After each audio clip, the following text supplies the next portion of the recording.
Akala ng anak ko. Hindi ko napansin nung pasimple niyang inilagay ang isang balot ng shabu sa aking tackle box. Isang supot ng kapahamakan na itinanim ng sarili kong dugo at laman. 30 taon ako sa serbisyo sa Camp Crame bilang pulis. At hinding-hindi ako nalamangan ng kahit sinong kriminal. Pero ngayon, ang sarili kong anak pa ang gustong magpakulong sa akin sa edad kong 61. Dahil dito, hindi ako nagalit. Naging wais ako. Tahimik kong kinuha ang supot na iyon. At dahan-dahan ko itong inilipat sa loob ng kanyang sariling kotse. Inilagay ko ito sa ilalim mismo ng kanyang spare tire. Pinanood ko siyang umalis na may ngiti sa kanyang mga labi nang hindi niya alam na ang sarili niyang bitag ay siya rin ang huhuli sa kanya. Wala pang isang oras. Ang tahimik naming kalsada sa Cavite ay nabulabog ng tunog ng mga wangwang. 3 sasakyan ng pulis ang humarang sa kanya. Nakita ko ang mga posas na humigpit sa kanyang mga kamay, habang sumisigaw siya sa takot at gulat. Bago ko ikuwento kung paano nagtapos ang laban na ito, maaari po bang malaman kung saang probinsya o lungsod kayo nanonood ngayon at ano ang gagawin ninyo? Kung ang sarili ninyong anak ang magtatangka sa inyong kalayaan, mag-subscribe na rin kayo para hindi nyo makaligtaan ang buong kwento. Tumahimik ang buong garahe nang marinig ko ang pag-andar ng sasakyang sinasakyan ni Junjun. Ang usok mula sa tambutso ay dahan-dahang pumasok sa loob. Dala ang amoy na tila nagbabala sa akin. Pinanood ko siyang mawala sa dulo ng kalsada. Doon, sa kanto ng aming subdivision dito sa Cavite, nanatili akong nakatayo sa harap ng aking workbench. Ang aking mga kamay na dati ay matatag na humahawak ng baril sa loob ng 30 taon ay bahagyang nangangatog. Hindi dahil sa takot, kundi dahil sa kaba, na baka tama ang hinala ko. Tumingin ako sa aking tackle box. Ito ay kulay asul na kahon na puno ng mga alaala. Binili namin ito ni Luz, ang aking yumaong asawa, noong nag-celebrate kami ng aming silver wedding anniversary. Dito ko itinatago ang aking mga paboritong pain, mga kawil at mga pabigat na ginagamit ko tuwing nangingisda ako sa Taal o sa Laguna de Bay. Ito ang aking santuaryo, ang aking takbuhan tuwing nalulungkot ako. Pero ngayon, ang kahon na ito ay tila naging isang mapanganib na hayop. Dahan-dahan. Dahan-dahan kong inabot ang mga lock ng kahon. Click! Ang tunog na iyon ay tila isang putok ng baril sa loob ng tahimik na garahe. Inangat ko ang unang tray. Nakita ko ang mga makukulay na pain. Pero hindi iyon ang hanap ko.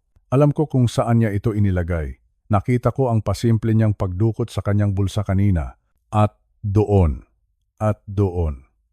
Sa pinakailalim na bahagi, sa tabi ng aking mga pinakamabibigat na lead sinkers, nakita ko ito. Isang maliit na bagay na binalot ng maigi sa itim na papel. Kinuha ko ito. Ang bigat nito ay parang 1 tonelada sa aking palad. Marahan ko itong binuksan.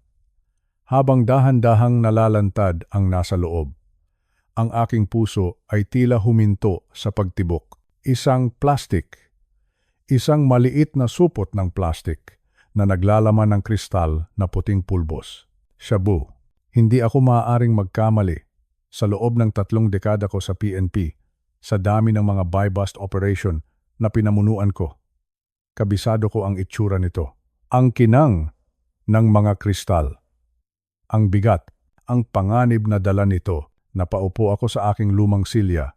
Ang aking hininga ay naging mabigat. Pakiramdam ko ay tila may humahakal sa aking leeg.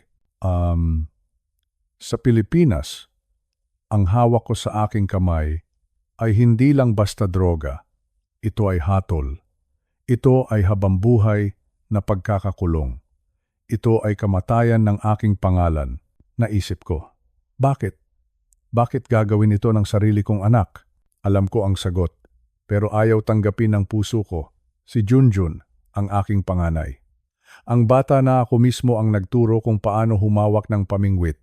Ang anak na ipinangako ko kay Luz na aalagaan ko hanggang sa huling hininga ko. Itinanim niya ito, planting of evidence. Isang terminong madalas kong marinig sa trabaho, pero hindi ko kailanman inakala na gagamitin sa akin ng sarili kong dugo at laman. Naisip ko ang halaga nito. Sa laki ng supot na ito, aabot ito ng mahigit 50 gramo. Ayon sa batas, sa ilalim ng Comprehensive Dangerous Drugs Act, wala itong piyansa, walang takas. Kapag nahuli ito sa gamit ko, tapos na ang buhay ko. Mabubulok ako sa bilibid kasama ang mga kriminal na ako mismo ang nagpakulong noon. Napakasakit.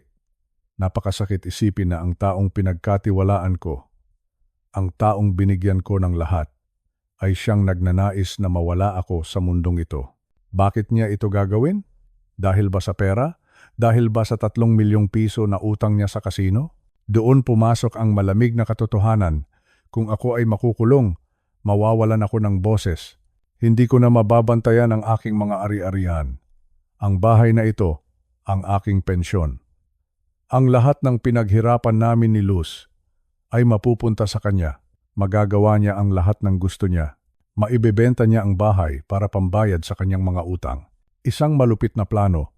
Isang plano na hindi galing sa isang anak, kundi galing sa isang kaaway. Tumingin ako sa itaas. Sa langit-langitan ng aking garahe. Parang naririnig ko ang boses ni Luz. Parang nakikita ko ang kanyang malungkot na mukha. Antonio, anong nangyari sa anak natin? Umiyak ako. Pero walang luha na lumabas sa aking mga mata. Ang luha ko ay pumatak sa loob ng aking puso.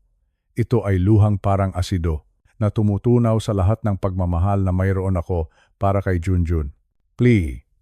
Sa sandaling iyon, ang Antonio na isang ama ay dahan-dahang namatay at ang Antonio na isang tamtu ay muling nabuhay. Tiningnan ko muli ang supot ng shabu, Junjun. Akala mo ba ay mahina na ang iyong ama? Akala mo ba ay tuluyan na akong nabulag ng aking pagmamahal sa iyo? Nagkamali ka. Marunong akong magbasa ng tao. Marunong akong bumasa ng panganib. At ngayon, ikaw ang naging pinakamalaking panganay na hinarap ko. Hindi ko hahayaan na sirain mo ang dangal ko. Hindi ko hahayaan na dungisan mo ang pangalang ibinigay ko sa iyo. Dahan-dahan. At maingat kong binalot muli ang droga sa itim na papel. Ginamit ko ang aking panyo upang matiyak na wala akong maiiwang fingerprints. Ang bawat kilos ko ay tila isang ritual, isang paghahanda para sa isang giyera. Tumayo ako at lumabas ng garahe. Ang sikat ng araw sa Cavite ay nakakasilaw, pero ang puso ko ay balot ng dilim. Tiningnan ko ang paligid. Walang tao. Tahimik ang subdivision. Naglakad ako patungo sa kalsada, kung saan nakaparada ang lumang Honda Civic ni Junjun. Alam ko kung nasaan ang kanyang spare key. Itinatago niya ito sa ilalim ng bumper ng sasakyan. Isang lumang gawi na ako rin ang nagturo sa kanya. Maling tao ang kinalaban mo. Anak. Ang bulong ko sa aking sarili. Ang tackle box ko ay malinis na ngayon. Wala na ang sumpa. Wala na ang panganib. Ang panganib ay ibabalik ko sa kung saan ito nararapat. Sa kabanatang ito, natutunan ko ang isang masakit na aral. Ang pinakamatalim na saksak ay hindi galing sa harap, kundi galing sa likod, at ang may hawak ng kutsilyo ay ang taong tinawag mong anak. Pero bilang isang pulis, alam ko ang kailangang gawin. Ang hustisya ay hindi namimili ng tao. Kahit anak mo pa ang kalaban, kailangang manaig ang tama. Huminga ako ng malalim. Ang laban ay nagsisimula pa lang at sa larong ito, hindi ako ang matatalo. Nakaupo ako ngayon dito sa aming hapagkainan, mag-isa. Ang tanging naririnig ko ay ang mahinang ugong ng electric fan at ang tilaok ng manok sa malayo. Pero sa likod ng katahimikang ito ay ang ingay ng alaala ng nagdaang gabi. Isang gabi na hindi ko malilimutan habang ako ay nabubuhay. Isang gabi na tila nagbukas ng pinto patungo sa isang bangungot. Biyernes ng gabi iyon. Nagpasya akong magluto ng inasal. Iyon ang paboritong ulam ni Junjun noong bata pa siya. Inisip ko, baka sa bango ng pagkain ay gumaan ang loob niya. Baka sa init ng sabaw ay matunaw ang lamig na namamagitan sa aming mag-ama. Habang inihahanda ko ang mesa, napansin ko ang upuan ni Luz, ang aking yumaong asawa. 3 taon na siyang wala, pero ang kanyang presensya ay tila nananatili pa rin sa bawat sulok ng bahay namin dito sa Cavite. Luz, tulungan mo ako sa anak natin. Ang bulong ko sa hangin. Bumaba si Junjun mula sa kanyang kwarto. Ang kanyang mga hakbang ay mabibigat, walang sigla. Ang kanyang mukha ay tila isang tuyot na dahon, walang buhay, at puno ng kulubot ng pag-aalala. Umupo siya sa harap ko. Hindi siya tumingin sa aking mga mata. Ang kanyang tingin ay nakapako lang sa kanyang pinggan. Kumain ka na, hiho, ang sabi ko sa kanya. Sinikap kong gawing masigla ang aking boses kahit na ang totoo ay kinakabahan ako. Masarap itong luto ko. Mainit pa ang kanin. Kumuha siya ng kaunting pagkain. Pero nakita ko ang kanyang mga kamay. Nanginginig ang mga ito. Ang kutsara at tinidor ay tila naging mabigat para sa kanya. Uminom siya ng tubig ng mabilis, na tila ba may kung anong nakabara sa kanyang lalamunan. Ilang minuto ang lumipas na tanging tunog lang ng kubyertos ang naririnig. Napakabigat ng hangin. Pakiramdam ko ay may isang malaking bagyo na nagbabadya sa loob ng aming bahay. Bilang isang dating pulis, alam ko ang pakiramdam na ito. Ito ang pakiramdam bago sumabog ang isang kaguluhan. Bigla siyang tumigil sa pagkain. Binitawan niya ang kanyang kubyertos at tumitig sa akin. Ang kanyang mga mata ay mapula, punong-puno ng puyat at puno ng desperasyon. Tay, ang panimula niya, ang kanyang boses ay nanginginig. Kailangan ko ng tulong mo, malaking tulong. Huminga ako ng malalim. Ano iyon, Junjun? Tungkol ba ito sa trabaho mo? Umiling siya. Napayuko siya at hinawakan ang kanyang ulo. Tay, baon na ako sa utang. Hindi ko na alam ang gagawin ko. Hinahabol na nila ako. Seryoso sila. Tay, papatayin nila ako kapag hindi ako nakabayad. Naramdaman ko ang kaba sa aking dibdib. Magkano ba ang pinag-uusapan natin dito, anak? Ilang libo ba ang utang mo? Dahan-dahan niyang iniangat ang kanyang ulo. Ang kanyang mga mata ay tila nagmamakaawa, pero may kasama ring takot. 3 milyon, tay. 3 milyong piso. 3 milyon. Parang tumigil ang pagtibok ng puso ko sa sandaling iyon. 3 milyong piso?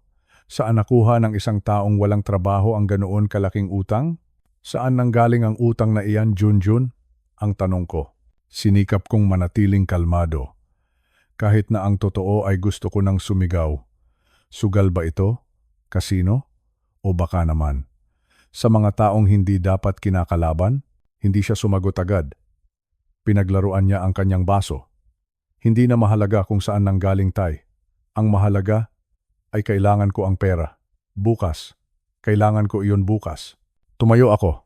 Hindi ko na mapigilan ang aking galit. 3 milyon? Junjun. 60?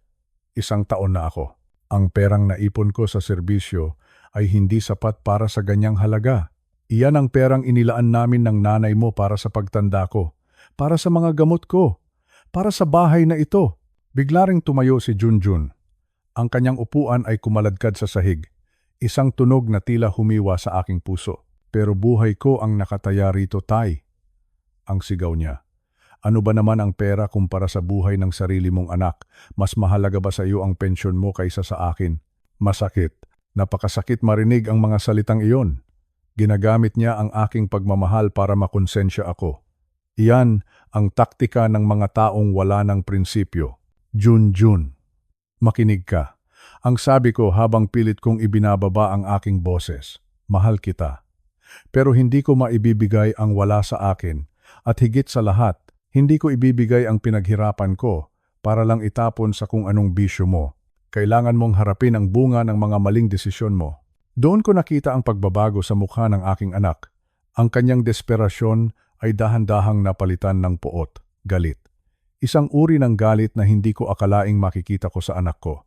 Sabi ko na nga ba, ang bulong niya.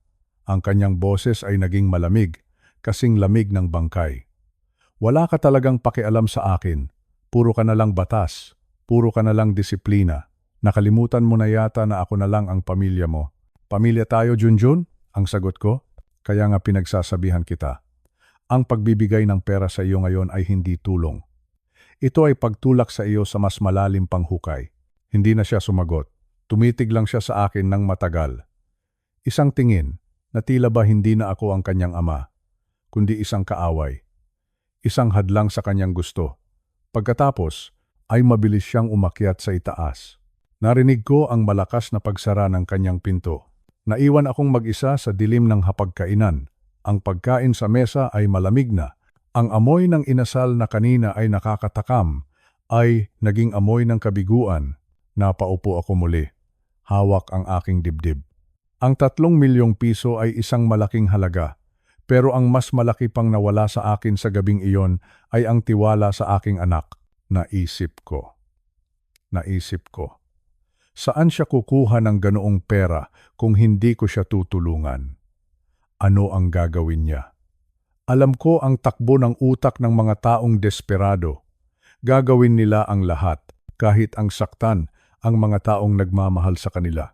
Doon sa katahimikan ng gabi, habang naririnig ko ang yabag ni Junjun sa itaas, ay naramdaman ko ang isang matinding panganib.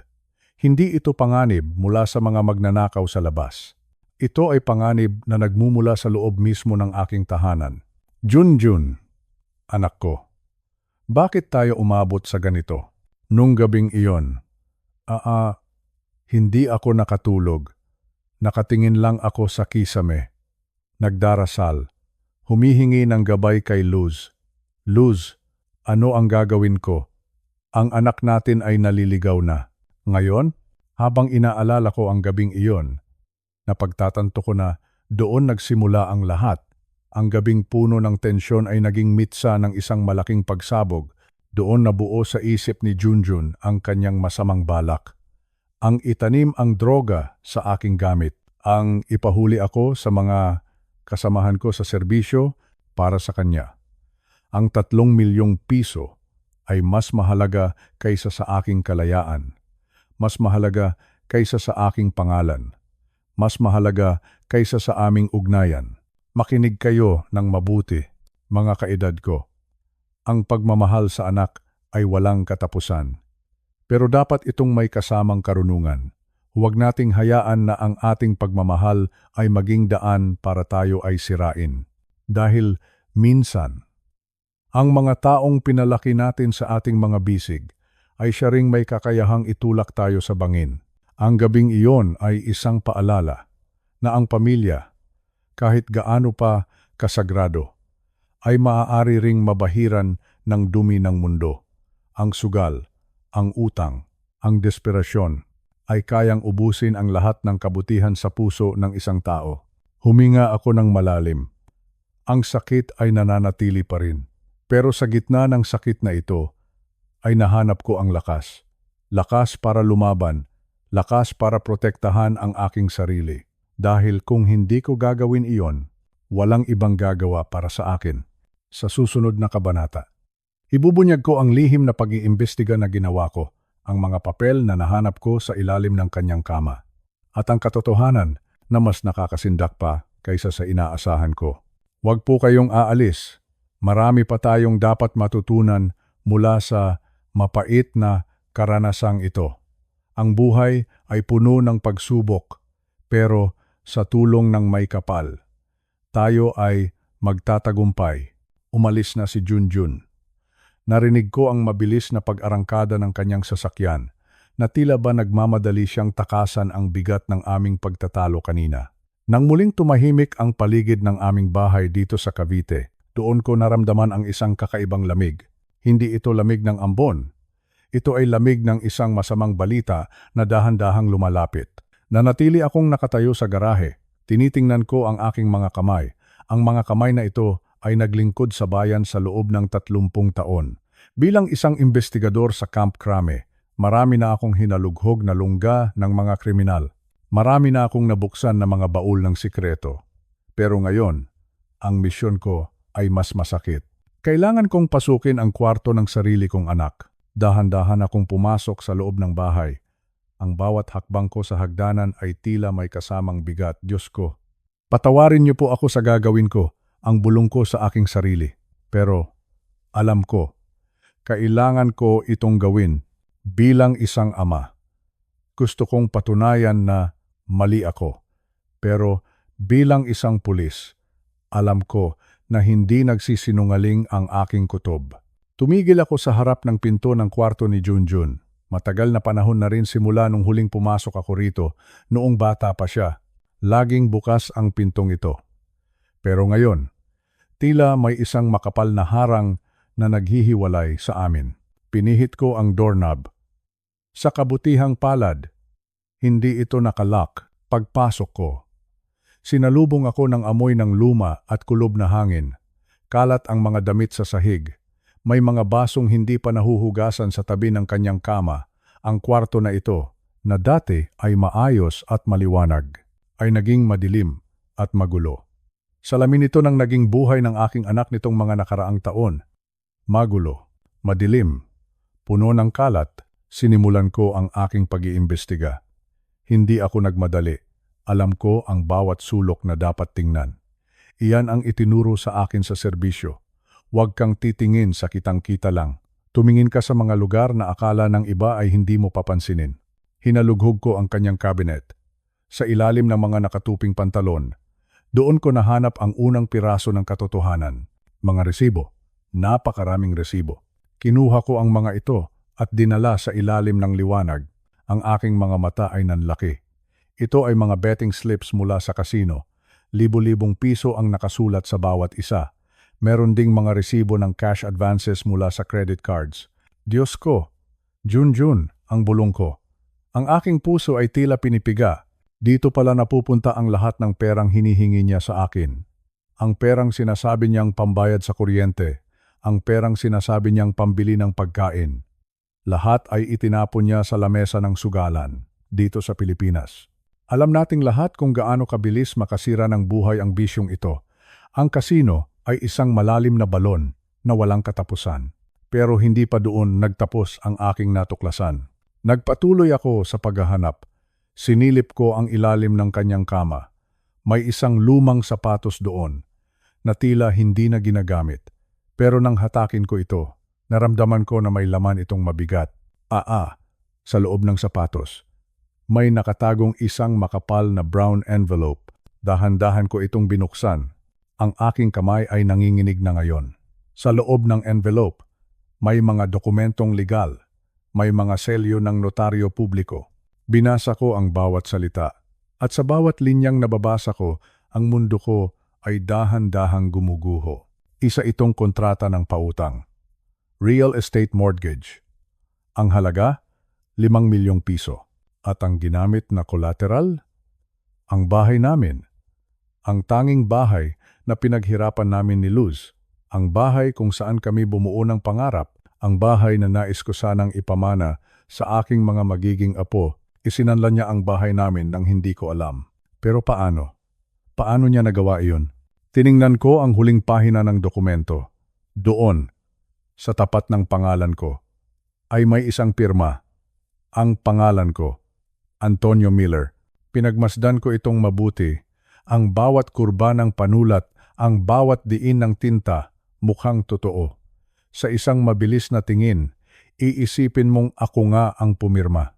Pero bilang isang pulis, alam ko ang sarili kong pirma. Alam ko ang bawat kanto ng aking pagsulat. Falsipikado. Fake. Ginamit niya ang aking pirma. Ninakaw niya ang aking pagkakakilanlan.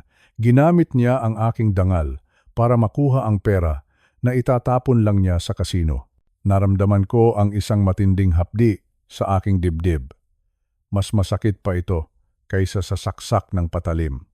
Ang sarili kong anak, ang taong pinalaki ko sa katotohanan, ay naging isang dalubhasa sa kasinungalingan. Binasa ko pa ang iba pang papel. Nakalagay doon ang pangalan ng pinagkautangan niya. Isang loan shark na nagngangalang Nena. Nena. Kilala ko ang pangalang iyon. Marami na akong nabalitaan tungkol sa babaeng iyon sa kalsada. Isa siyang malupit na nagpapautang ng 5-6. Kapag hindi ka nakabayad sa kanya, hindi lang ari-arian ang kukunin niya sa iyo. Kukunin niya ang lahat. Ngayon, malinaw na sa akin ang lahat. Ang 3 milyong piso na hinihingi niya sa akin kagabi ay pambayad lang sa interes. Hindi pa doon kasama ang kabuuan ng utang niya. Baon na siya sa utang. At dahil wala siyang paraan para mabayaran ito, Nakaisip siya ng isang demonyong plano. Gusto niya akong maipakulong.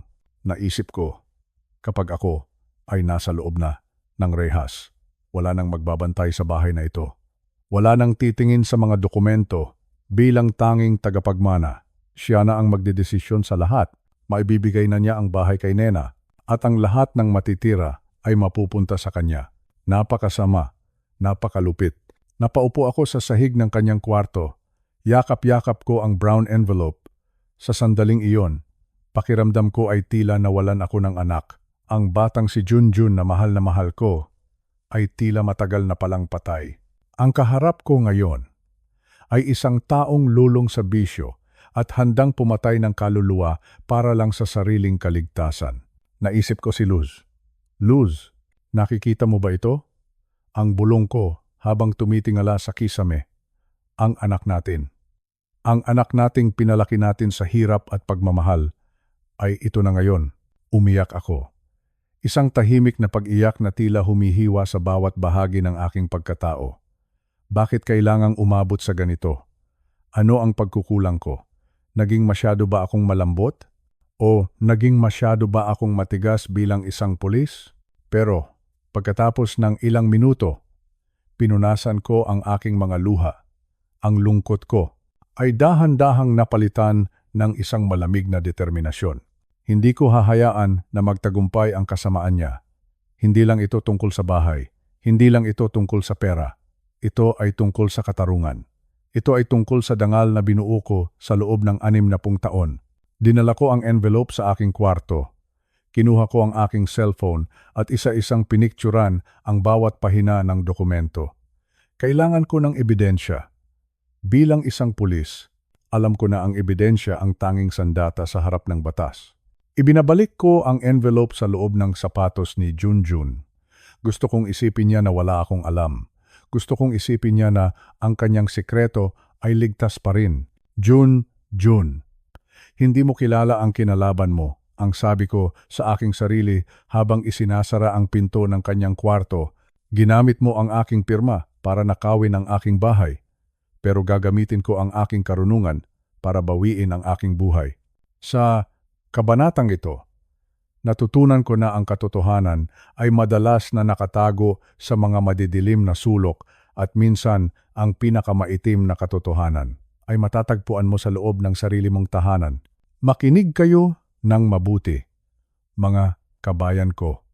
Ang tiwala ay isang mahalagang bagay. Pero sa oras na ang tiwala ay napalitan ng bisyo, kailangan mong maging mapagmatyag.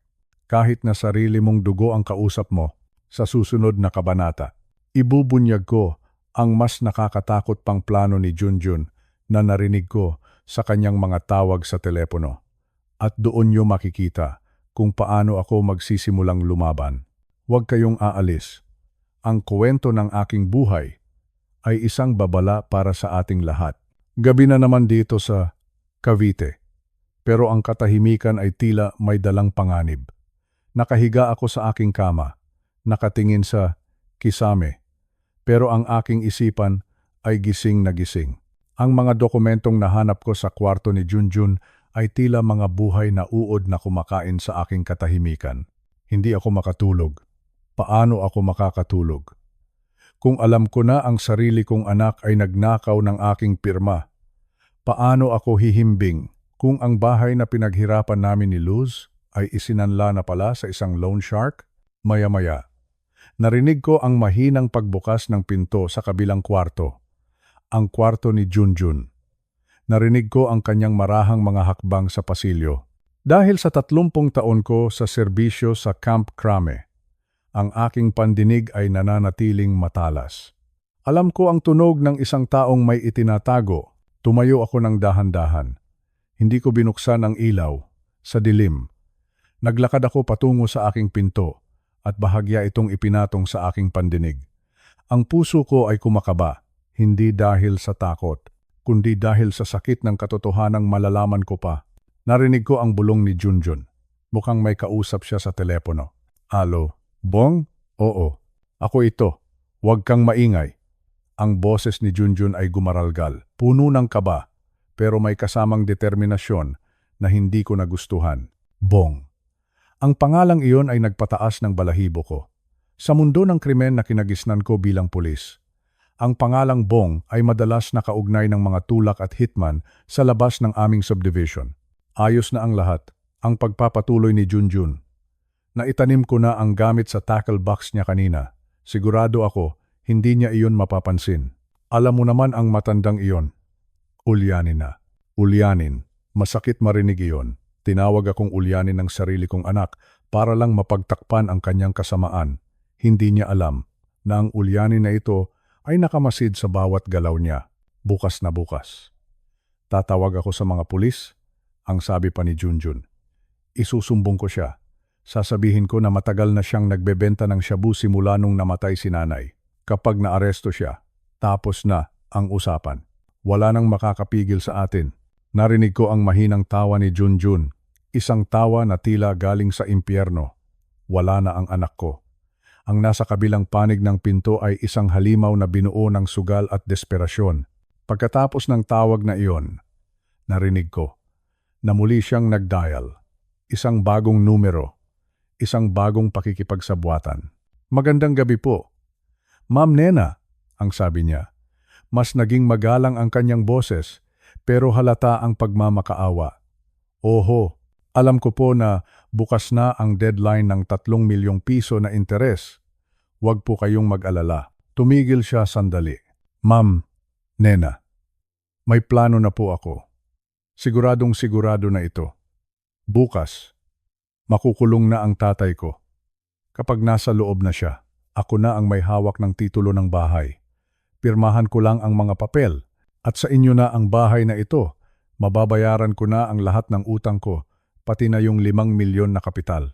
5 milyon, 3 milyon, 8 milyong piso. 8 milyong piso ang halaga ng aking kalayaan sa paningin ng aking anak. Ipinagpalit niya ang kanyang ama para sa mga utang sa sugal. Ipinagpalit niya ang aming tahanan para lang makaiwas sa galit ng isang loan shark. Oho, Ma'am Nena, pangako po, bukas na bukas din, magiging malinis na ang lahat. Salamat po sa pasensya. Narinig ko ang pagbaba ng telepono. Narinig ko ang kanyang malalim na buntong hininga. Pagkatapos, ay dahan-dahan na siyang bumalik sa kanyang kwarto. Naiwan akong nakasandal sa pinto. Ang aking mga tuhod ay nangangatog. Napaupo ako sa sahig sa gitna ng dilim. Napakasama. Napakasama ng balak mo, Junjun. Hindi lang pala ito tungkol sa droga. Hindi lang ito tungkol sa pagkakakulong ko. Ito ay tungkol sa pag-agaw sa lahat ng mayroon ako. Ang aking bahay, ang aking dangal, ang aking buhay. Gusto mo akong mabulok sa kulungan. Habang ikaw ay nagsasaya sa perang galing sa pagkawasak ko, naisip ko si Luz. Luz, narinig mo ba iyon? Ang bulong ko, ang anak natin. Ang batang pinalaki natin sa hirap ay handa tayong itapon sa basurahan. Naalala ko noong bata pa si Junjun. Noong nagkasakit siya ng matindi at wala tayong pera, halos hindi ako kumain para lang mabili ang gamot niya. Noong nag-aaral siya, nag-overtime ako sa presinto gabi-gabi para lang makatapos siya. Lahat ng sakripisyo ko, lahat ng pagod ko, ay heto ang naging kapalit, galit. Dahan-dahang lumiyab ang galit sa aking dibdib. Pero hindi ito ang galit na nawawala sa wisyo. Ito ang galit ng isang pulis, isang malamig na galit na nagbibigay ng linaw sa aking isipan. June. Akala mo ba ay ganoon kadaling talunin ang isang retiradong thumbto? Akala mo ba ay ulyanin na ako? Nagkamali ka. Ang tackle box na pinaglagyan mo ng shabu ay malinis na. Ang drogong itinatangi mo ay nasa loob na ng sarili mong sasakyan. Ikaw ang tumawag kay Bong. Ikaw ang nakiusap kay Nena. Pero ako ang gagawa ng huling hakbang. Naisip ko ang mga pulis na tatawagan niya bukas. Malamang, ang mga dati kong kasamahan ang darating dito. Ano ang iisipin nila na ang isang kagalang-galang na opisyal ay naging isang tulak? Hindi. Hindi ko hahayaan na mangyari iyon. Dito, sa Pilipinas. Ang dangal ay mas mahalaga pa sa buhay. At ang dangal ko ay hindi mo mananakaw. Tumayo ako mula sa sahig. Pinunasan ko ang aking mga mata. Tapos na ang pag-iyak. Tapos na ang panghihina. Ngayon, kailangan kong maging matatag. Para sa aking sarili at para sa alaala ni Luz. Ang plano ni Junjun ay perpekto sa kanyang paningin. Pero may isang bagay siyang nakalimutan. Ang kanyang ama ay isang investigador. At ang isang investigador ay laging nakahanda sa anumang ambush. Huminga ako ng malalim. Tumingin ako sa bintana. Malapit na ang bukang liwayway. Ang araw ng bukas, Tord, na inaasahan mong magiging simula ng iyong kalayaan, ay magiging simula pala ng iyong pagbagsak. Kailangan kong mag-ingat. Kailangan kong manatiling kalmado sa harap niya mamayang umaga. Hindi niya dapat mahalata na alam ko ang lahat. Hahayaan ko siyang maniwala na nagtatagumpay siya. Makinig po kayo. Mga kasama ko sa pagtanda, napakasakit malaman na ang panganib ay nasa loob mismo ng ating pamamahay, na ang taong pinagkatiwalaan natin ng ating buhay ay siya palang kukuha nito. Pero huwag kayong susuko. Huwag kayong papayag na tapakan ang inyong dangal. Kahit sarili ninyong anak ang kalaban, kailangan ninyong tumayo para sa katotohanan. Ang pagmamahal ay may hangganan, lalo na kung ang kapalit nito ay ang iyong sariling kaluluwa. Junjun, anak ko, bukas, malalaman mo kung ano ang tunay na ibig sabihin ng disiplina. Malalaman mo kung bakit ako naging tamtu sa loob ng 30 taon. Inihanda ko na ang lahat. Ang bitag ay nakakasana.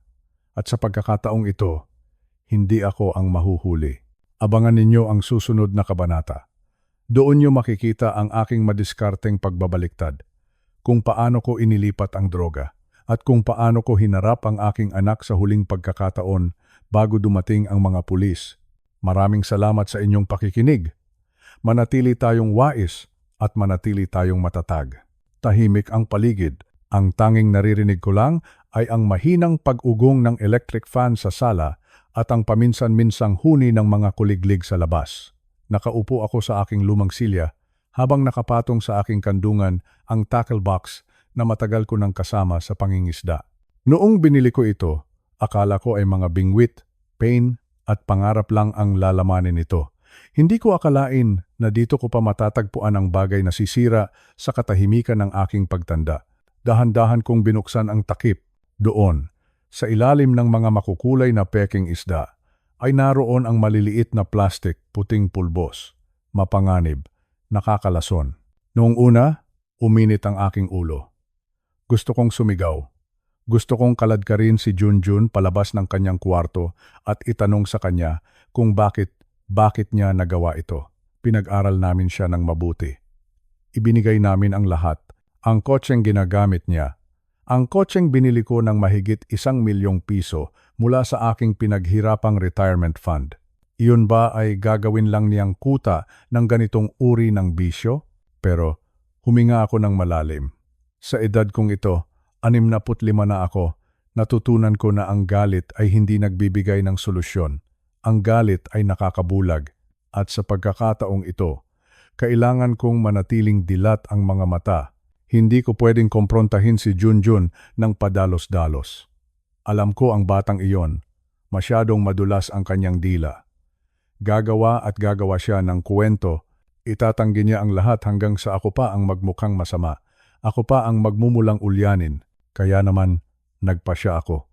Gagamitin ko ang aking diskarte, ang diskarte ng isang ama na ayaw nang magpaloko. Kinuha ko ang isang malinis na basahan. Maingat. Napakaingat, kinuha ko ang mga plastic na sachet mula sa tackle box. Ramdam ko ang panginginig ng aking mga daliri. Hindi ito takot, kundi puot. Isang matinding puot na humahalo sa lungkot.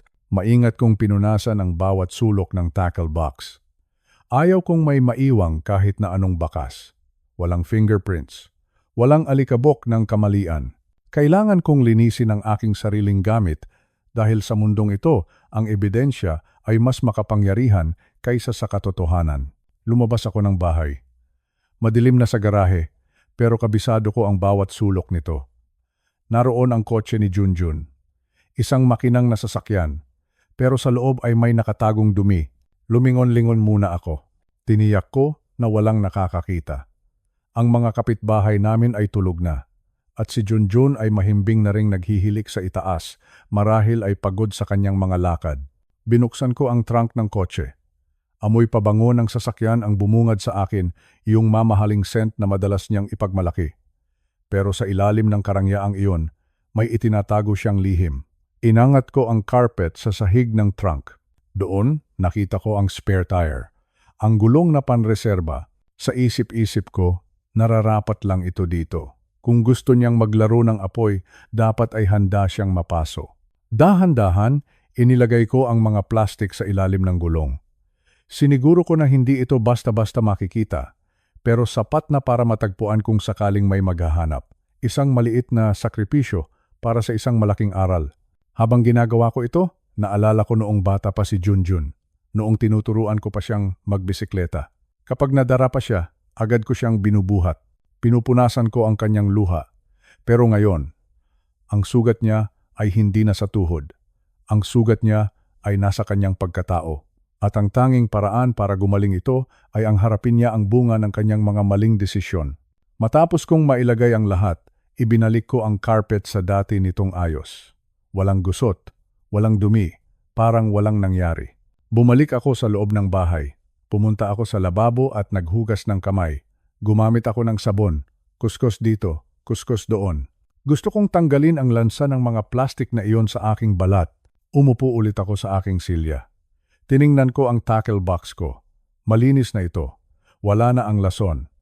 Pero ang bigat sa aking dibdib ay hindi pa rin nawawala. Iniisip ko, ano kaya ang mangyayari bukas? O sa susunod na araw? Alam ko, darating ang oras na may kakatok sa aming pinto.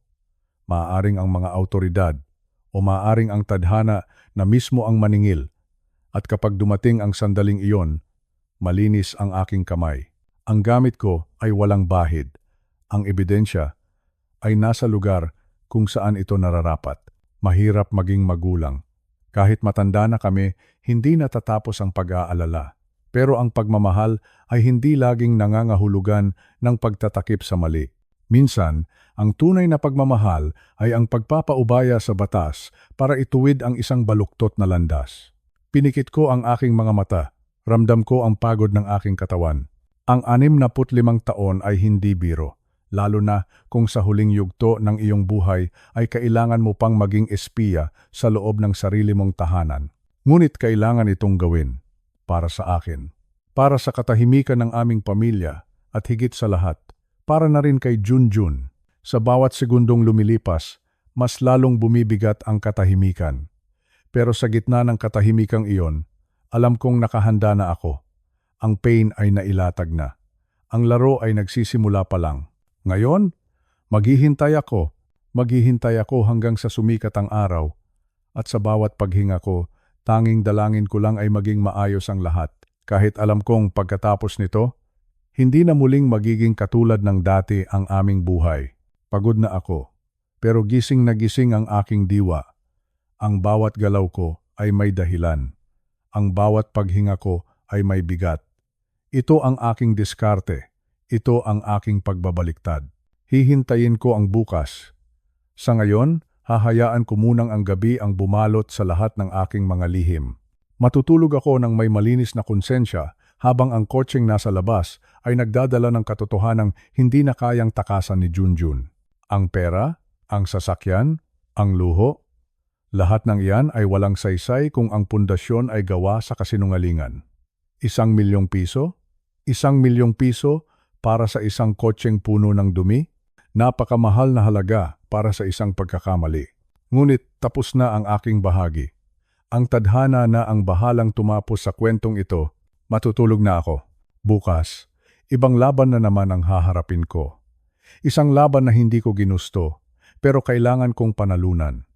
Dahil sa dulo ng lahat, ang katotohanan. Ang katotohanan ang laging mananaig. Gabi na noon. Ang tanging naririnig ko sa loob ng aming lumang bahay ay ang mahinang ikot ng electric fan at ang tilaok ng mga manok sa malayo. Nakaupo ako sa aking paboritong tumba-tumba. Ang upuang naging saksi sa maraming taon ng aking pagpapahinga pagkatapos ng isang mahabang araw sa dagat. Hawak ko ang aking tasa ng kape, ngunit sa pagkakataong ito, tila wala itong lasa, malamig, matabang. Sa kabilang silid, narinig ko ang mahinang boses ni Junjun. Ang aking kaisa-isang anak, noon pa man, alam kong may itinatago siya. Pero iba ang gabing ito.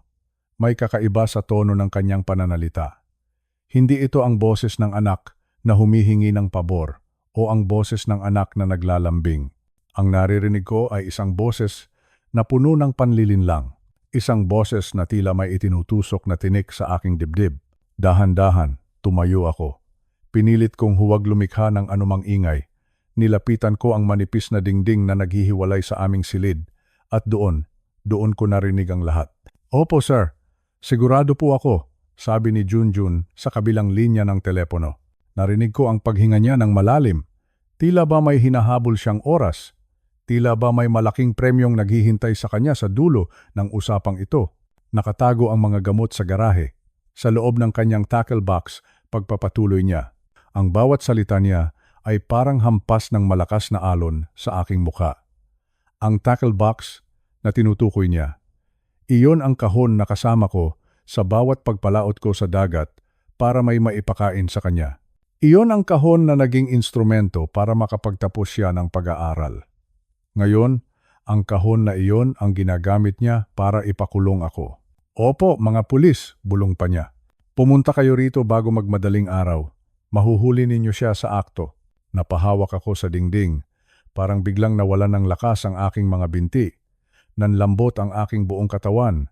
Ang sakit, napakasakit isipin, na ang sarili mong dugo at laman ang magiging mitsa ng iyong kapahamakan. Naalala ko noong bata pa siya. Noong 6 na taong gulang pa lang si Junjun, itinuro ko sa kanya ang sining ng pangingisda. Isinama ko siya sa pampang, hawak-hawak ang kanyang maliit na kamay. Sabi ko sa kanya noon, "Anak, ang pangingisda ay tungkol sa pasensya. Kailangan mong matutong maghintay at kailangan mong maging tapat sa dagat." Tinuruan ko siyang magkabit ng pain. Tinuruan ko siyang humawak ng kawil. Buong pagmamalaki ko siyang ipinakilala sa mga kasamahan kong mangingisda. Sabi ko sa kanila, hito ang susunod na hari ng dagat. Pero, ngayon, ang kawil na itinuro ko sa kanyang hawakan ay siya ring kawil na itinusok niya sa aking lalamunan. Ginamit niya ang mga itinuro ko sa kanya para gumawa ng bitag. Isang bitag na ang layunin ay sirain ang aking pangalan, sirain ang aking buhay. Nararamdaman ko ang pag-init ng aking mga mata. Hindi ko mapigilang mapaluha. Hindi ito luha ng takot. Ito ay luha ng labis na pagkabigo. Bakit, Junjun? Ito ang tanong na paulit-ulit na umaalingaw-ngaw sa aking isipan. Bakit mo ito ginagawa? Dahil ba sa pera? Dahil ba sa mana? Alam kong malaki ang halaga ng lupang kinatitirikan ng bahay na ito. Marahil ay naiisip niya na kung wala na ako, mabilis niyang maibebenta ang lahat. Siguro ay kailangan niya ng 500,000 piso o baka higit pa para sa kanyang mga bisyo at luho. Isinakripisyo niya ang kanyang sariling ama para sa ilang pirasong papel na may mukha ng mga bayani. Narinig ko siyang tumawa ng bahagya sa telepono, isang tawa na puno ng kumpiyansa. Akala niya ay nagtagumpay na siya. Akala niya ay wala akong alam. Wala siyang kaalam-alam, sir, sabi pa niya sa mga pulis. Matanda na siya, madali siyang malinlang. Ang salitang matanda ay parang isang sampal sa akin. Oo, matanda na ako. Malabo na ang aking paningin at mahina na ang aking pandinig. Ngunit hindi pa mapurol ang aking isip, hindi pa patay ang aking pakiramdam.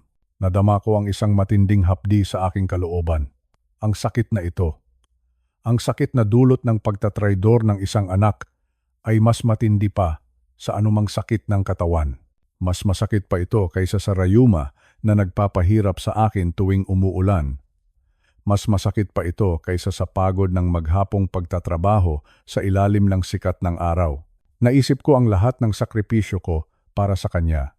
Noong nagkasakit siya ng matinding lagnat noong bata pa siya, binuhat ko siya sa aking likuran habang tumatakbo sa ilalim ng ulan patungo sa bayan. Wala kaming pera noon, pero ibinenta ko ang huli kong bangka para lang maipagamot siya. Lahat ay ibinigay ko.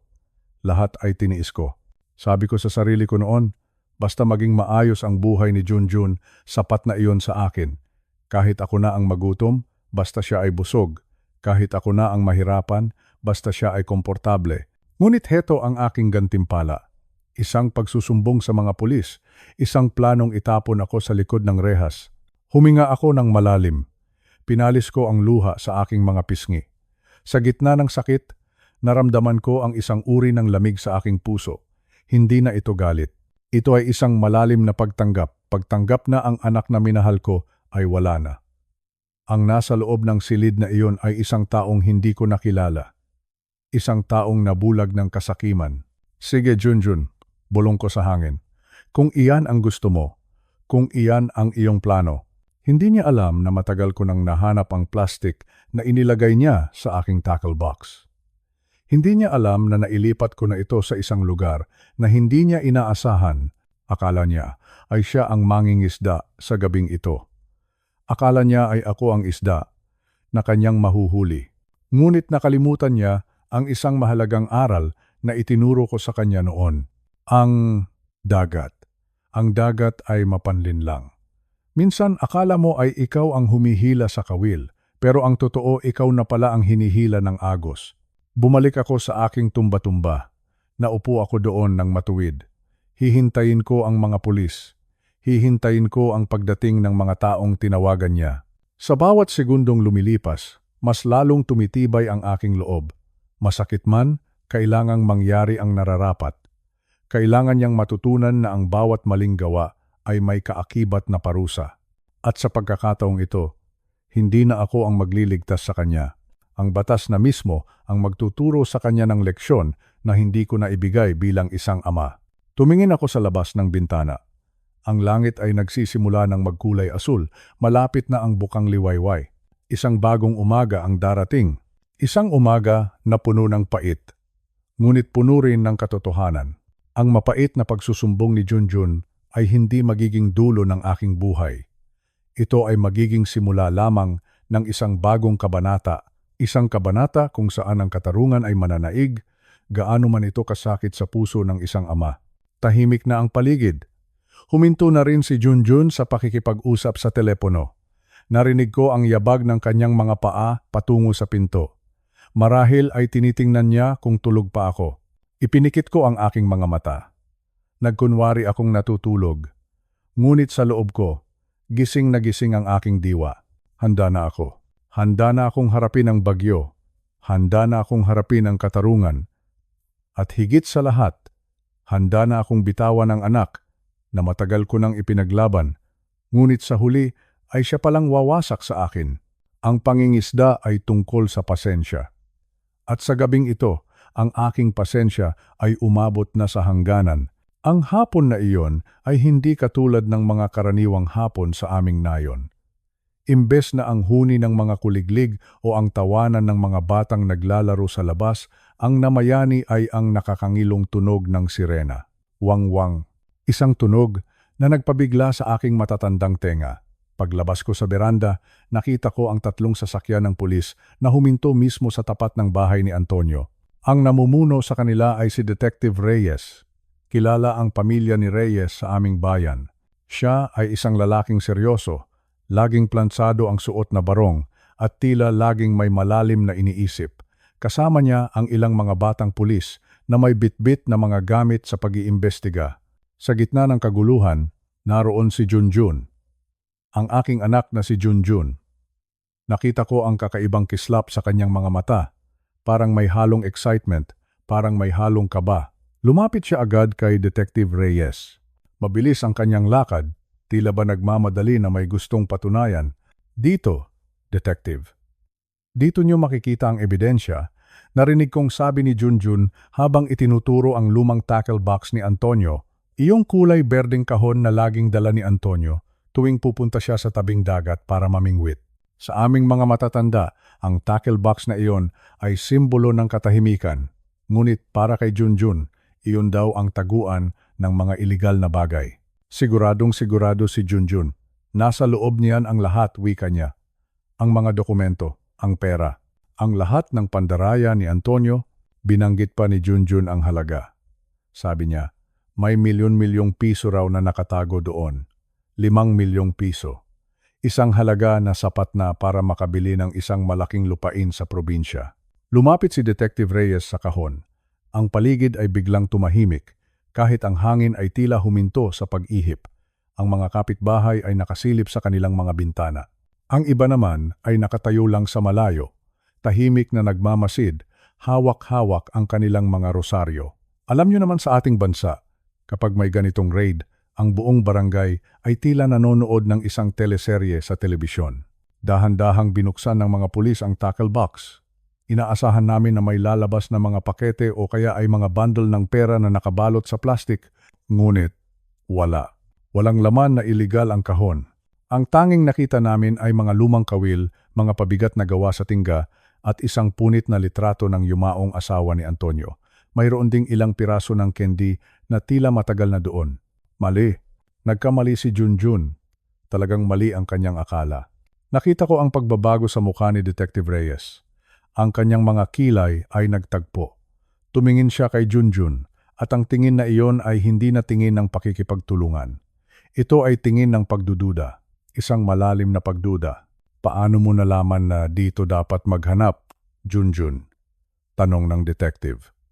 Ang kanyang boses ay mahinahon, ngunit may talim na parang labaha. Masyadong detalyado ang sinabi mo sa amin.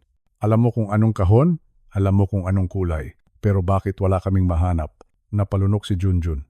Ang kanyang mga kamay ay nagsimulang manginig. Sigurado po ako, baka nailipat lang niya, nauutal na sagot ng aking anak.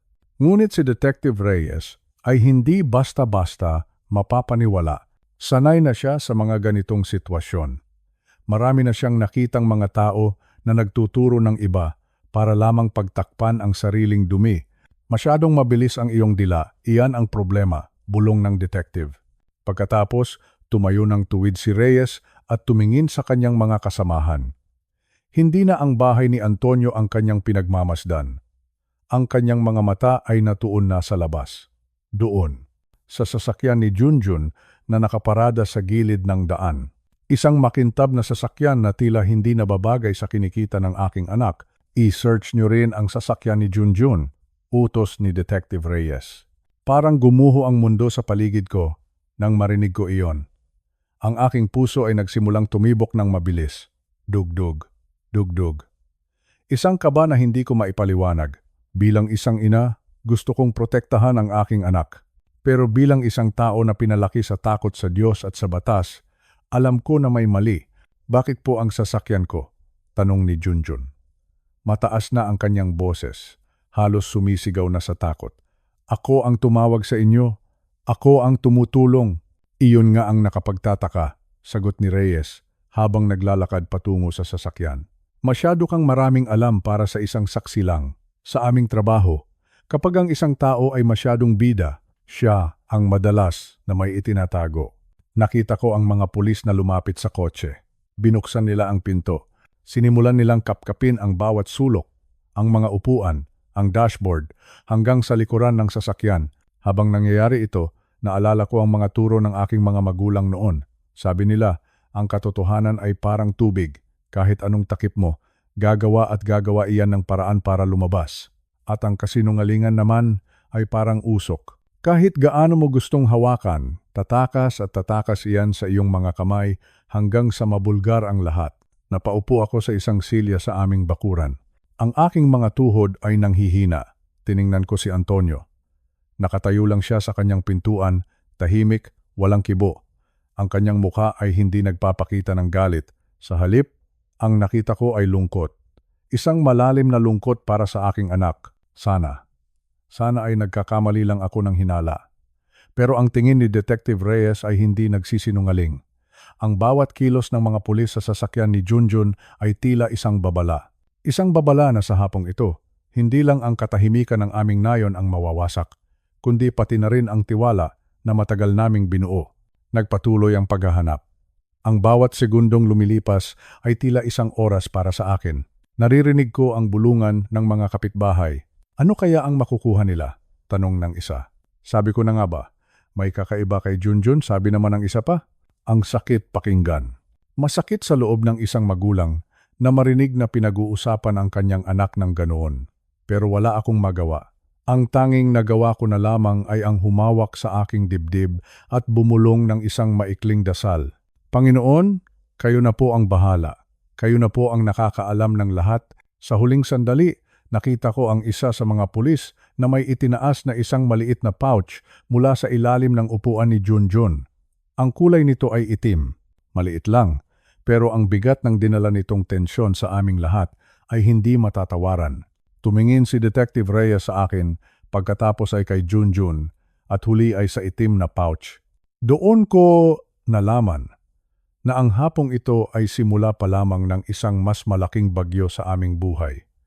Isang bagyong hindi kayang pigilan ng kahit anong payong o kahit anong pagtatago. Ang katotohanan ay narito na. At hindi ito ang katotohanang inaasahan ko. Ang madaling araw ay balot pa ng hamog, ngunit ang init sa loob ng aming bakuran ay tila nakakapaso na sa balat. Nakatayo ako sa isang tabi, hawak ang aking lumang tungkod. Pinapanood ko ang bawat galaw ng mga pulis sa paligid ng makintab na kotse ni Junjun, ang kotseng iyon. Na ipinagmamalaki niya sa buong barangay, ay siya palang magiging kabaong ng kanyang kalayaan. Narinig ko ang kalansing ng susi. Binuksan ni Detective Reyes ang trunk ng sasakyan. Doon, sa ilalim ng mabigat na gulong na panreserba, ay may nakuha silang isang maliit na pakete. Isang plastik, isang puting pulbos, shabu. Ang laso na sumisira sa pamilya at sa kinabukasan ng ating bayan. Nang makita iyon ng mga pulis, tila huminto ang ikot ng mundo para sa akin. Alam ko, ako ang naglagay niyan doon. Ngunit ang makita ang katotohanan sa harap ng aking mga mata ay ibang usapan. Ang sakit ay tila isang kutsilyo na dahan-dahang hinihiwa ang aking puso. Si Junjun, ang aking anak, ay biglang namutla. Ang kanyang mukha na kanina ay puno ng yabang, ngayon ay tila isang basang sisiw. Nagsimulang manginig ang kanyang mga labi. Hindi sa akin iyan, sigaw ni Junjun. Ang kanyang boses ay nanginginig sa takot. Detective, maniwala kayo. Itinanim lang iyan sa kotse ko. Lumingon siya sa akin. Ang kanyang mga mata ay nanlilisik. Isang tingin na puno ng puot at desperasyon. Itinuro niya ako gamit ang kanyang nanginginig na daliri. Si tatay, siya ang may gawa niyan. Ang malakas na bulyaw niya. Gusto niya akong saktan. Gusto niya akong mawala dahil hindi ko siya binibigyan ng pera. Pera, ang salitang iyan na naman. Sa isip ni Junjun, lahat ng bagay sa mundong ito ay umiikot sa pera. Akala niya, ang 50,000 piso na palagi niyang hinihingi ay sapat na dahilan para baligtarin ang mundo. Nanatili akong tahimik. Hindi ako kumibo. Hindi ko siya sinagot. Tiningnan ko lang siya ng may malalim na pait. Sa loob-loob ko, tinatanong ko ang langit. Dito ba tayo na uwi, anak? Sa turo at sumbatan? Lumapit si Detective Reyes kay Junjun. Ang kanyang mukha ay seryoso. Walang kahit anong bakas ng emosyon. Hawak niya ang plastik na nakita sa loob ng kotse. Junjun, makinig ka, sabi ng detective. Ang kanyang boses ay mababa ngunit puno ng autoridad. Kanina lang, itinuro mo ang tackle box ng tatay mo. Sabi mo, sigurado kang nandoon ang ebidensya. Pero wala kaming nakita roon. Huminto ang detective, tila binibigyan ng pagkakataon ang aking anak na makaramdam ng hiya. Ngunit si Junjun ay patuloy sa kanyang pagdadahilan. Nailipat niya. Mabilis siyang kumilos. Palusot ni Junjun. Tuso ang matandang iyan. Tuso. Iyan ang tawag niya sa akin. Sa harap ng mga autoridad, tinawag niya akong tuso. Umiling si Detective Reyes. Hindi tugma ang mga sinasabi mo, Junjun. Kung itinanim ito ng tatay mo, paano mo nalaman ang eksaktong hitsura ng plastik? At bakit ang kotse mo ang kinalalagyan? Ikaw lang ang may hawak ng susi ng sasakyang ito. Tumahimik ang paligid. Ang mga kapitbahay na nagsisimula ng lumabas sa kanilang mga bahay ay nanonood mula sa malayo. Rinig ko ang kanilang mga bulong. Sayang si Junjun, sabi ng isa. Pinag-aral ng ama, pero ganito ang igaganti. Nakakahiya, sabi naman ng isa pa. Sariling ama, ipapakulong para sa pera. Ramdam ko ang kahihiyan na bumabalot sa aming pamilya. Isang kahihiyan na dadalhin ko hanggang sa aking huling hininga. Junjun, tawag ko sa kanya. Ang boses ko ay mahina, paos, at puno ng bigat. Sapat na. Huwag mo nang dagdagan ang iyong pagkakasala. Ngunit hindi siya nakinig. Tumahimik ka, matanda. Kasalanan mo ang lahat ng ito. Iyon ang huling mga salitang narinig ko sa kanya bago lumapit ang dalawang pulis. Narinig ko ang pamilyar na tunog. Click. Ang tunog ng posas. Isang tunog na tila nagwakas sa lahat ng pangarap ko para sa kanya. Ang mga kamay na dati ay inalalayan ko sa paglalakad, ngayon ay nakakandado na ng bakal. Junjun, inaaresto ka namin sa paglabag sa Comprehensive Dangerous Drugs Act, pahayag ng pulis, habang dahan-dahan siyang inilalalakad patungo sa patrol car.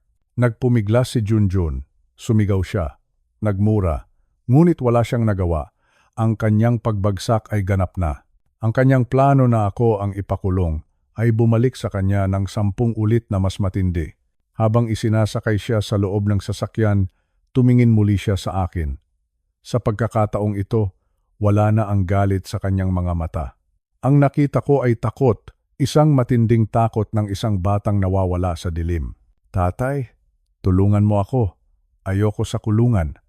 Ang huling sigaw niya bago isinara ng pulis ang pinto ng sasakyan. Nanatili akong nakatayo sa tapat ng aming pintuan. Ang sirena ng pulis ay unti-unti nang lumalayo. Hanggang sa naging mahinang alingaw-ngaw na lamang ito sa dulo ng kalsada. Naiwan akong mag-isa sa gitna ng katahimikan. Tiningnan ko ang aking mga kamay. Nanginginig ang mga ito, hindi dahil sa matanda na ako, kundi dahil sa bigat ng ginawa ko. Ipinakulong ko ang aking sariling anak. Masakit, napakasakit. Parang kinuha ang kalahati ng aking buhay. Ngunit alam ko sa aking konsensya na kung hindi ko ito ginawa, baka mas malala pa ang mangyari sa kanya sa labas. Baka bukas o sa makalawa, matagpuan na lang siyang nakahandusay sa kalsada, wala ng buhay. Pumasok ako sa loob ng bahay. Ang bawat sulok ng aming tahanan ay puno ng alaala ni Junjun, ang kanyang mga laruan noong bata pa siya, ang kanyang uniforme noong siya ay nag-aaral pa. Ang lahat ng iyon ay tila mga anino na sumusumbat sa akin. Naupo ako sa hapagkainan. May nakahandang isang platong kanin at tuyo. Ang almusal na inihanda ko para sa aming dalawa. Ngunit ngayon, ako na lang ang kakain. Mag-isa. Ang aming pamilya, na pilit kong itinaguyod sa loob ng maraming taon, ay gumuho na sa isang iglap. Ang katarungan ay nakamit, ngunit ang kabayaran ay ang aking kaligayahan. Napatingin ako sa altar. Isang maliit na estatwa ng mahal na birhen ang nakatayo roon. Dahan-dahan akong lumapit at lumuhod kahit masakit ang aking mga tuhod. Panginoon, bulong ko habang tumutulo ang aking mga luha. Gabayan mo po ang aking anak. Huwag mo po siyang pababayaan sa loob ng kulungan. Sana ay doon niya mahanap ang tunay na pagsisisi. Pagsisisi, iyan ang tanging bagay na hinihiling ko. Hindi ko kailangan ng kanyang pera. Hindi ko kailangan ng kanyang tulong. Ang gusto ko lang ay makita siyang muli. Ang dating Junjun na nakilala ko. Ang anak na may mabuting puso bago siya nilamon ng mundo. Ang pagbagsak ni Junjun ay hindi lamang pagbagsak niya. Ito rin ay pagbagsak ng aking mga pangarap. Pero sa gitna ng guhong ito, kailangan kong manatiling matatag para sa kanya. Para sa katotohanan. Ang araw ay tuluyan ng sumikat. Ang liwanag nito ay tumatama sa aming sahig, ngunit ang lamig sa aking dibdib ay nananatili pa rin. Tapos na ang gulo, wala na ang takot sa raid.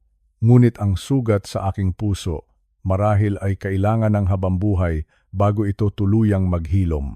Ang katarungan ay may mapait na lasa, ngunit minsan, ito lang ang tanging gamot para sa isang kaluluwang naliligaw. Lumipas ang mga buwan na tila isang mahabang panaginip. Ang hatol ng korte ay pinal na, 10 hanggang 15 taon sa loob ng kulungan. Iyon ang naging bayad ni Junjun sa kanyang mga pagkakamali. Noong huli ko siyang makita sa loob ng selda, suot ang kanyang kulay kahel na uniforme, hindi na ako umiyak. Ang aking mga luha ay natuyo na ng panahon. Ang sakit. Ang matinding sakit na naramdaman ko noong gabing iyon sa Cavite ay napalitan na ng isang uri ng katahimikan. Hindi ko na kaya pang manatili sa aming lumang bahay sa Cavite. Ang bawat sulok ng bahay na iyon ay may boses. Sa kusina, Naririnig ko ang tawag ni Junjun noong bata pa siya. Sa garahe, nakikita ko ang anino ng pagtatraidor na nangyari. Ang mga alaala ay naging parang mga multo na sumusunod sa akin sa bawat paggising ko sa umaga. Kaya naman, nagdesisyon ako. Ibinenta ko ang bahay. Nakakuha ako ng sapat na halaga, mahigit 3 milyong piso. Sapat na para makapagsimula muli sa aking nalalabing mga taon. Iniwan ko ang ingay at alikabok ng Cavite. Dinala ko lang ang aking mga damit, ang aking mga lumang litrato, at syempre, ang aking paboritong tackle box. Ngunit sa pagkakataong ito, ang kahon na iyon ay malinis na. Wala nang lason, wala nang takot. Ngayon, narito na ako sa Tagaytay. Dito. Malamig ang simoy ng hangin. Tuwing umaga, pagbukas ko ng bintana, ang hamog ay sumasalubong sa aking mukha. Nakatira ako sa isang maliit ngunit komportableng bahay malapit sa mga taniman ng pinya. Malayo sa gulo, malayo sa mga mapanghusgang mata ng mga kapitbahay. Dito sa Tagaytay, natagpuan ko ang kapayapaan na matagal ko nang hinahanap. Habang humihigop ako ng mainit na barako sa aking beranda, pinagmamasdan ko ang bulkang Taal mula sa malayo, kay ganda, kay tahimik. Kung minsan, naiisip ko pa rin si Junjun. Kumusta na kaya siya roon? Kumakain ba siya ng tama? Bilang isang ama, hindi kailanman mawawala ang malasakit. Ngunit natutunan ko na ang isang mahalagang aral sa buhay. Ang pagmamahal ng magulang. Ang pagmamahal na ito, na akala natin ay walang hanggan, ay may hangganan din pala. May hangganan ito kapag ang sarili mo ng kaligtasan ang nakataya. May hangganan ito kapag ang pagmamahal na ibinibigay mo ay ginagamit na upang sirain ka. Hindi masamang mahalin ang sarili. Hindi masamang piliin ang sariling katahimikan. Minsan, ang pinakamataas na uri ng pagmamahal na maibibigay natin sa ating mga anak ay ang hayaan silang harapin ang bunga ng kanilang mga gawa. Ang hustisya ay hindi kaaway. Ito ay isang guro. Masakit ang kanyang mga hampas, ngunit ito lamang ang tanging paraan upang ituwid ang isang pusong naliligaw. Alam kong tama ang aking ginawa. Mahirap. Napakahirap. Ngunit, tama.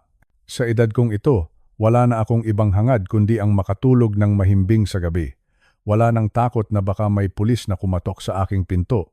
Wala nang kaba na baka ang sarili kong anak ay may masamang balak laban sa akin. Dito sa Tagaytay, ang bawat paghinga ko ay malaya. Ang hustisya ay laging mangingibabaw. Maaaring matagal, maaaring masakit, ngunit darating at darating ang panahon na ang katotohanan ang magpapalaya sa atin. Pinanood ko ang paglubog ng araw sa kabilang panig ng bundok. Ang langit ay nagkukulay kahel at lila. Kay sarap sa pakiramdam, ang bawat sandali ay biyaya. Ito na ang aking bagong simula. Isang simula na wala ng pait, wala ng galit. Kundi puro na lamang pasasalamat sa Panginoon dahil binigyan niya ako ng lakas na tumayo para sa tama. Tapos na ang bagyo. Ang dagat ng aking buhay ay payapa na muli. Dito sa itaas ng bundok, mas malapit ako sa langit. At sa bawat panalangin ko, isa lang ang aking hinihiling. Na sana, sa loob ng madilim na seldang iyon, ay mahanap din ni Junjun ang kanyang sariling bagong simula. Hanggang dito na lamang ang aking kwento. Isang kwento ng pagtitiis, ng paglaban, at sa huli, ng pagkakamit ng tunay na katahimikan. Salamat sa pakikinig. Sana ay may napulot kayong aral mula sa aking karanasan. Ang buhay ay maikli. Huwag nating hayaang ubusin ito ng kasakiman. Piliin nating palagi ang maging tapat. Piliin nating palagi ang maging mabuti. Paalam na po sa inyong lahat.